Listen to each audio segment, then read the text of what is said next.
अस्सलाम वालेकुम guys, welcome to Pakistan reaction India channel में एक दफ़ा आपको फिर खुश आमदी करता हूँ। उम्मीद है कि सारे लोग ठीक होंगे, ठीक ठाक होंगे और बढ़िया होंगे। तो वीडियो शुरू करने से पहले आपसे गुजारिश है मेरे चैनल को सब्सक्राइब करें, लाइक करें, बेल आइकन ब्राउज में क्लिक करें ताकि मेरी हर आने वाली वीडियो आपको सबसे पहले मिल सके। और प्लीज़ फैमिली मेम्बर के साथ भी शेयर कर दें। तो आज जिस वीडियो पर रिएक्शन करने वाले उस वीडियो का टाइटल किए हैं why Pakistani best friend Turkey had is on Pakistani no Turkey welcome दोस्त पाकिस्तान। करना चाहिए ये सॉन्ग, बहुत करना चाहिए। जब तुर्की को पाकिस्तान की ज़रूरत थी उस वक्त पाकिस्तान क्या किया? जब तुर्की ने पाकिस्तान को फूड भेजा तो वो उठा के भेज दिया, और शबाशी वगैरह ने वो जो फूड है वो पाकिस्तान किसी बंदे को भी नहीं मिलने दिया। क्यों किया ऐसा? सही कर रहा तुर्की, क्योंकि तुर्की को जिस टाइम ज़रूरत है पाकिस्तान को, उस वक्त पाकिस्तान ने कोई इतनी कुछ खास मदद की जैसे इंडिया ने मदद की है। पाकिस्तान को चाहिए था कि इंडिया से ज़्यादा मदद करे, लेकिन नहीं की। इंडिया बंदे जो हैं बहुत ज़बरदस्त हैं, बहुत ज़बरदस्त मेहनत करते हैं और आगे फूड भी पहुँचाते हैं यार लोगों को। फूड इतना सारा पहुँचाया तुर्की को, और हमें चाहिए पाकिस्तान से ताल्लुक़ तोड़े, अब इंडिया से ताल्लुक़ कायम करे तुर्की, क्योंकि इंडिया ने जो मदद की है ना इस वक्त बेस्ट मदद की है, बेस्ट। पाकिस्तान ने कुछ भी नहीं किया। एक दफ़ा फिर सलूट करता हूँ पाकिस्तान को और फिर वीडियो को इंडिया को माजरत इंडिया को फिर सलूट कर इंडिया को एक दफ़ा फिर सलूट करता हूँ मैं। सलूट है इंडिया को। तो अपनी वीडियो को आगाज़ करते हैं। Let's begin 1 2 3। Welcome to Pakistani real reaction. तो कैसे हैं आप सब? मेरा नाम है सो गाइस, आज की वीडियो काफी ज्यादा कमाल की होने लगी। वीडियो का टाइटल है व्हाई पाक best friend Turkey has disown पाक नाउ, टर्की वेलकम दोस्त इंडिया। पहले मतलब भारत का जो बेस्ट फ्रेंड टर्की है वो एक तरह से वाकई पाकिस्तान के बारे में भूल चुका है, और अब वो भारत को वेलकम कर रहा है, दोस्त भारत को अपने वेलकम कर रहा है।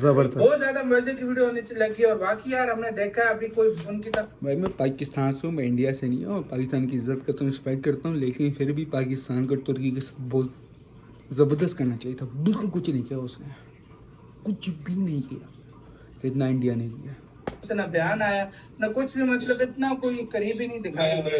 तो जल्दी देखते हैं गेट सेट फ्लाई फैक्ट का वीडियो। इनकी वीडियो का लिंक मिलेगा डिस्क्रिप्शन में। पहले बाकी बातें करते हैं, करते हैं स्टार्ट।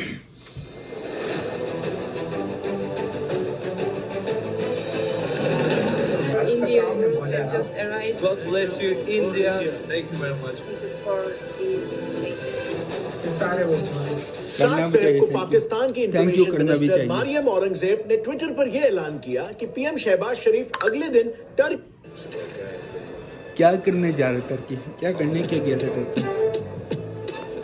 मुझे के कुछ ही घंटों के अंदर टर्की से ये ह्यूमिलिएटिंग रिप्लाई आया। वहां के सीनियर ऑफिसर ने ऑफिशियली ये ट्वीट करके कहा कि टर्की के पास मेहमान नवाजी का वक्त नहीं है, और इसीलिए अगर पाकिस्तान को कुछ भेजना ही है तो रिलीफ स्टाफ भेजो ना, मेहमान नहीं। अब फ्रेंड्स, यहाँ पर जो सबसे बड़ी आयरनी है ना वो ये है कि टर्की इतने मुश्किल में होने के बावजूद भी जॉर्डन और उसके पुराने दुश्मन इजराइल तक के फॉरेन मिनिस्टर को होस्ट कर रहा है। इनफैक्ट इंडिया ने भी जब टर्की के रिलीफ के लिए ऑपरेशन दोस्त लॉन्च किया था, तब टर्की के एम्बेसडर ने इंडिया को थैंक यू बोलते हुए ये कहा था कि दोस्त एक ऐसा शब्द है जो इंडिया और टर्की दोनों में कॉमन है, और इंडिया एक सच्चा दोस्त है। तो अब यहाँ पर प्रश्न बेसिकली ये उठता है कि यही टर्की अपने brother from another mother Pakistan से इतना दूर क्यों जा रहा है और इंडिया की तरफ दोस्ती का हाथ क्यों बढ़ा है? Yes, it's true. Hello friends, मैं हूँ गौरव, और साल 2020 पाकिस्तान के पीएम का ये कहना था कि टर्की के प्रेसिडेंट की यहाँ पॉपुलैरिटी और सपोर्ट देखकर वो पाकिस्तान में भी इलेक्शन जीत सकता है। Mr. President's address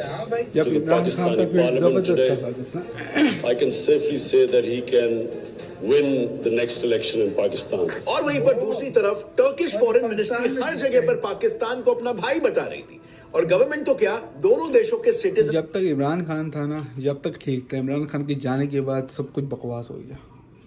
इसमें भी काफी गहरा भाईचारा हो गया था। इनफैक्ट कुछ टर्किश यूट्यूबर्स का तो ये भी कहना था कि पाकिस्तान घूमने के लिए टर्किश लोगों को पैसों की भी जरूरत नहीं है। When you're in Pakistan, you don't need money. This is free, right? Yeah, this is free. Of course, this is free. लेकिन आज सिचुएशन बदल चुकी है। आज टर्की में हैशटैग पाकिस्तानीज गेट आउट और हैशटैग पाकिस्तानी फॉरवर्ड्स ये हैशटैग ट्रेंड कर रहे हैं। और इनफैक्ट आज यहाँ पर हालात तो इतने बदतर हो चुके हैं कि टर्की ने पाकिस्तानी पीएम की ऑफिशियल विजिट को भी लास्ट मिनट में ही कैंसिल कर दिया। उसने लिटरली पाकिस्तानी पीएम को सीधे मुंह पर आने से मना कर दिया और बस इसीलिए पाकिस्तान के लिए ये रिस्पॉन्स एक ग्लोबल ह्यूमिलिएशन बन गया। इसके बाद ये मैटर तुरंत ग्लोबली ट्रेंड करने लग गया। हजारों ट्वीट्स पाकिस्तान का मजाक बनाने लगे। एक ने तो साफ साफ ये भी कह दिया कि भला टर्की एक बैंकरप्ट देश के साथ क्यों ही हैंग आउट करेगा। So within no time Pakistan के लिए टर्की विजिट एक इंटरनेशनल लेवल इंसल्ट बन गई। अब ऑनेस्टली इस ट्विटर हैंडल की बात सही भी है क्योंकि रिसेंटली आए अर्थक्वेक में अब तक टर्की के 33,000 लोग मारे जा चुके हैं। माइंड यू सिचुएशन इतनी खराब है कि रेस्क्यू टीम्स अभी भी डीब्रीज यानी कि मलबे के नीचे फंसे डेड बॉडीज को निकालने में लगे हुए हैं। सो बेसिकली हुआ as you may know February 6 को टर्की और सीरिया में अब तक का सबसे भयानक अर्थक्वेक आया। मतलब ऐसा समझ लो कि भूकंप यहाँ पर आया था और इसके ट्रेमर्स लिटरली यहाँ तक फील हुए। लेकिन ये डिजास्टर इतने में ही खत्म नहीं हुआ। इनफैक्ट मेन डैमेज तो अर्थक्वेक के बाद आए 60 आफ्टर शॉक्स की वजह से हुआ। बेसिकली भूकंप आने के बाद अर्थ के प्लेट्स को नॉर्मलाइज होने में थोड़ा सा टाइम लगता है जिस दौरान भी ये शॉक्स फील होते हैं। पर टर्की के केस में ये आफ्टर शॉक्स इतने इंटेंस और इतने ज्यादा थे कि कुछ साइंटिस्टों ने इन्हें आफ्टर शॉक्स नहीं बल्कि सीरीज ऑफ अर्थक्वेक्स ही मानी है। अब इस डिजास्टर से टर्की को एग्जैक्टली कितना नुकसान हुआ ये तो सिचुएशन इंप्रूव होने के बाद ही पता चलेगा। पर ये टेरिबल न्यूज आते ही इंडिया ने अगले ही दिन टर्की में रेस्क्यू ऑपरेशन दोस्त स्टार्ट कर दिया। इस ऑपरेशन के तहत इंडिया अब तक रेस्क्यू टीम के अलावा टोटल 7 एयरक्राफ्ट्स भर के रिलीफ मटेरियल जैसे दवाइयां, कपड़े एटसेट्रा भिजवा चुका है। सिर्फ इतना ही नहीं, इंडियन आर्मी ने वहां पर एक फील्ड हॉस्पिटल भी सेटअप कर लिया है। इसमें beds, medical machines, even ventilators तक शामिल है। और अपने दोस्त की मदद करने के लिए इंडिया अब तक ऑलमोस्ट 7.5 करोड़ का खर्चा कर चुका है। और सिर्फ इंडिया ही नहीं, आप सोचो 2018 तक इजराइल एक ऐसा देश जिसके टर्की के साथ डिप्लोमेटिक रिलेशन तक नहीं थे। इनफैक्ट ये दुश्मनी तो टर्की से भी पुरानी है जब ऑटोमन टर्क्स ने पैलेस्टीन का इन्वेजन करके उन पर पूरे 402 सालों तक राज किया। लेकिन वर्ल्ड वॉर 2 में ऑटोमन्स की ये टेरिटरी भी चली गई और तब से लेकर आज तक ये दुश्मनी वैसी की वैसी ही चलती आ रही है जिसे दुनिया का वर्स्ट कर्स्ड वॉर बोला गया है। और ये वॉर हिस्टोरिकली जितना इंटेंस है उतना ही इंटरेस्टिंग भी। इसके बारे में मैंने Israel versus Palestine the cursed war इस ऑडियो बुक के थ्रू जाना कुकू FM ऐप पर। इस ऑडियो बुक में बताया गया है कि आखिर इसे द कर्स्ड वॉर क्यों कहा जाता है, कैसे स्टार्ट हुई और आखिर टर्की का जन्म कैसे हुआ। ऐसे कई सारे unsaid stories, facts, missions, treaties के बारे में आप जानोगे इस ऑडियो बुक में जो आपके नॉलेज को एक नेक्स्ट लेवल पर लेके जाएगा। कुकू FM पर ना friends 10,000 plus audio books available है। ऐसे ही नॉलेजेबल जॉनरास में जिसकी science, self help, motivation, management, leadership, career etcetera. You know कुछ बुक्स जैसे कि power of self discipline, how to boost your self confidence, motivational audio books, ये सब मुझे बहुत पसंद है। ये सारे बुक्स आप भी सुन सकते हो less than 2 rupees per day. और इसीलिए कुकू FM पर करीब 2.3 मिलियन से ज्यादा एक्टिव पेड सब्सक्राइबर्स हैं। इसमें आप चैप्टर्स को सुनते वक्त नोट्स बना सकते हो और स्लीप टाइमर फीचर भी है। और जब भी नींद आएगी ऑडियो बुक अपने आप ही बंद हो जाएगा और फिर वहीं से शुरू होगा। सो आप भी फ्रेंड्स नॉलेज को और लर्निंग को एक प्रायोरिटी बनाओ कुकू FM के 50% डिस्काउंट के साथ। फर्स्ट मंथ का सब्सक्रिप्शन मिल रहा है सिर्फ 49 रुपीज में। Don't forget to use my coupon code GetSet50 for 50% off. Link is in the description. And now let's jump back to the topic. और सिर्फ इंडिया ही नहीं, आप जरा सोचो 2018 तक इजराइल एक ऐसा देश था जिसके टर्की के साथ डिप्लोमेटिक रिलेशंस तक नहीं थे। वो भी अपनी दुश्मनी भुलाकर तुरंत टर्की के मदद में लग गया है। इसके बाद टर्की ने भी इजरायली ऑफिशियल्स को काफी कॉर्डियली होस्ट किया। और इसीलिए friends it's all the more shocking and surprising कि पाकिस्तान के पीएम को वहां पर आने क्यों नहीं दिया गया। बट यू नो व्हाट, ये जो वक्त बदला पाकिस्तान के लिए, इसके पीछे एक बहुत ही बड़ी वजह है। एक जमाने में जैसे आपको पता है पाकिस्तानी टर्किश लोगों को and vice versa literally brothers from a different mothers कहकर बुलाते थे। और केवल यार ये तो ब्रेक लड़ गई है, मुझे काम कर रहा हूँ इस पे ब्रेक्स पे। सिटीजन्स ही नहीं, दोनों गवर्नमेंट्स का भी यही कहना था। एग्जाम्पल के लिए पाकिस्तानी एम्बेसडर डॉक्टर यूसुफ जुनैद ने एक बार मीडिया के सामने एक काफी हार्ट टचिंग पर्सनल स्टोरी सुनाई थी कि टर्किश फ्रीडम स्ट्रगल के वक्त जब कुछ लोग उनके घर के दरवाजे पर डोनेशन मांगने आए थे, तब यूसुफ जुनैद की खुद की दादी ने अपने सोने के झुमके दान करने के लिए निकालने की ही कोशिश की, पर उनके कान से वो झुमके निकल ही नहीं रहे थे। और हड़बड़ाहट में उनकी दादी ने वो झुमके इतनी जोर से खींच दिए कि उनका कान ही फट गया। अब ये तो बस एक इंसिडेंट है। टर्किश इंडिपेंडेंस के हेल्प की ऐसी कई सारी कहानियां पाकिस्तान के घर घर में सुनाई जाती है, लेकिन फिर आज अचानक इन दोनों ही देशों में इतनी हॉस्टिलिटी आखिर कैसे आ गई? वेल, इस सवाल का वन वर्ड आंसर है ambition. So did you know, Turkey ही नहीं बल्कि पाकिस्तान भी इस्लामिक वर्ल्ड का लीडर यानी कलीफ बनना चाहता है, और दोनों के बीच शुरुआत से ही अनसेड रेस चालू है। इनफैक्ट पाकिस्तान के वेरी फर्स्ट प्राइम मिनिस्टर ने ही इस रेस की फाउंडेशन सेट कर दी थी, जब उन्होंने ये कहा कि पाकिस्तान दुनिया भर के सच्चे मुसलमानों के लिए एक्सक्लूसिवली बना हुआ मुल्क है। उनका मिशन बिल्कुल साफ था, पाकिस्तान को इस्लाम का मेन सेंटर बनाना, जिससे इंटरनेशनली वो मुस्लिम वर्ल्ड का लीडर बन सके। और फाइनली 1985 में प्रेसिडेंट जिया उल हक ने पाकिस्तान को एक इस्लामिक स्टेट तक डिक्लेयर कर दिया, जिससे उनके इसी मिशन को एक लीगल बैकिंग भी मिल गई। वहीं इस रेस में दूसरी तरफ टर्की की अगर बात करें, वहां पर भी स्पेसिफिकली वहां के करंट प्रेसिडेंट अर्डोगैन भी टर्की को इस्लामिक कैलिफेट बनाना चाहते हैं। Let me explain how. So ये है हागिया सोफिया, जो 1500 साल पहले तक एक चर्च हुआ करता था, पर आज टर्किश प्रेसिडेंट अर्डोगैन ने इसे मस्जिद में कन्वर्ट कर दिया। And let me tell you, आज ये मस्जिद मक्का मदीना के बाद मुस्लिम्स का सबसे बड़ा रिलीजियस सिंबल बन चुका है, और इसीलिए कहीं ना कहीं ये कैलिफेट बनने की रेस दोनों देशों के बीच का सबसे बड़ा हिडन। पर प्रॉब्लम सिर्फ इस कंपटीशन तक ही सीमित नहीं है, बल्कि इससे भी ज्यादा बड़ी है। Well, look at this. पिछले एक साल में टर्की 6 लाख से भी ज्यादा इलीगल माइग्रेंट्स को बॉर्डर क्रॉस करने से रोक चुका है। टर्किश अथॉरिटीज के हिसाब से वहां पर पाकिस्तानी इलीगल माइग्रेंट्स की प्रॉब्लम इतनी बढ़ चुकी है कि वहां के डिटेंशन सेल्स में एट एनी गिवन टाइम 3 से 4 हजार इलीगल माइग्रेंट्स आसानी से मिल जाते हैं, एंड ऑब्वियसली इसमें कई सीरियन माइग्रेंट्स भी होते हैं। पर टर्की को स्पेसिफिकली पाकिस्तानी माइग्रेंट से काफी ज्यादा प्रॉब्लम है, और ऐसा इसीलिए क्योंकि उनके हिसाब से पाकिस्तानी टर्की का कल्चर बिगाड़ने में लगे हुए हैं। सो रिसेंटली एक पाकिस्तानी इमिग्रेंट पकड़ा गया था, जो टर्किश औरतों की फोटो सोशल मीडिया पर शेयर करता है, और फिर जब इस मुद्दे पर फर्दर इन्वेस्टिगेशन हुई तो पता चला कि ऐसे बहुत सारे पाकिस्तानीज हैं जो टर्किश वुमेन को स्टॉक करते हैं, उनकी इनअप्रोप्रिएट फोटोज क्लिक करते हैं और उन फोटोज को टिकटॉक पर अपलोड करते हैं। और ये टर्की के लिए एक मेजर नेशनल प्रॉब्लम बन गया है, because this news has literally spread like wild fire. देखते ही देखते पूरे टर्की में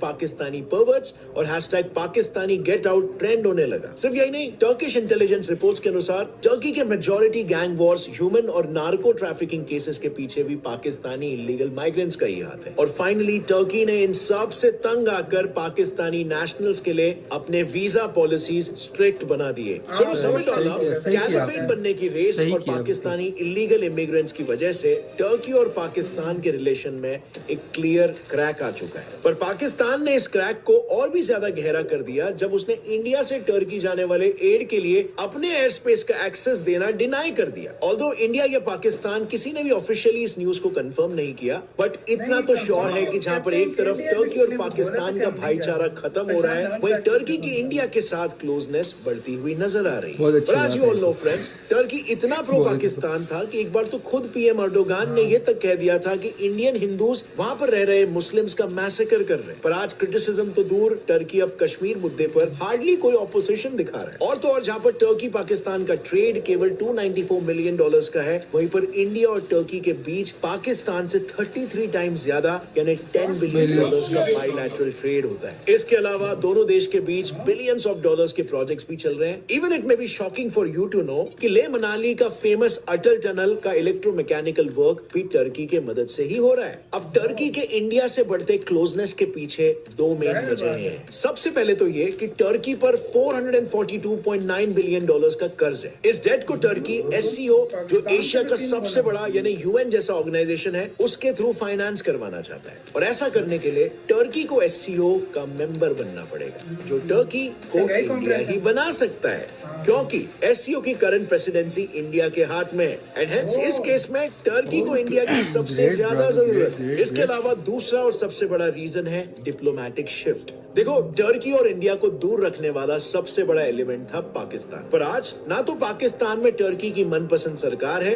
और ना ही दोनों देशों के रिश्ते भाइयों जैसे रहे। बस टर्की को दिख रहा है कि पाकिस्तान अब सऊदी के करीब जा रहा है, तो टर्की भी अब नए दोस्त बनाने में लग गया है, जैसे कि इजराइल, UAE और इंडिया। और इसीलिए आज पाकिस्तान की सिचुएशन काफी क्रिटिकल हो गई है, क्योंकि सिर्फ टर्की नहीं बल्कि पाकिस्तान के बाकी सारे पुराने दोस्त भी उसका साथ छोड़ रहे हैं। पाकिस्तान के बेस्ट फ्रेंड्स चाइना और यूएसए को ही ले लो। रिसेंटली यूएस के टॉप ऑफिशियल एडमायरल मुलिन से जब पाकिस्तान के बारे में पूछा गया था, तब उनका जवाब ये था कि पाकिस्तान के साथ रिलेशंस बहुत मुश्किल है और क्लियरली यूएस अब खुद को पाकिस्तान से डिस्टेंस कर रहा है और इसका रीजन है पाकिस्तान और चाइना की इंक्रीजिंग क्लोजनेस। पर आयरॉनिकली फ्रेंड्स, चाइना भी अब पाकिस्तान की डूबती नाव से वन आर्म डिस्टेंस बनाए रखा हुआ है। ब्लूमबर्ग की रिपोर्ट के अनुसार पाकिस्तान की कंटिन्यूअसली डिटीरियोरेटिंग सिचुएशन को देखकर अब चाइना भी पाकिस्तान की मदद करने से कतरा रहा है। घड़ी में अपने लोन का पैसा सूद समेत वापस मांग रहा है। आज की रियलिटी ये है कि पाकिस्तान की इकोनॉमिक सिचुएशन गिरती ही जा रही है और इसी बीच ईरान ने भी पाकिस्तान से $18 बिलियन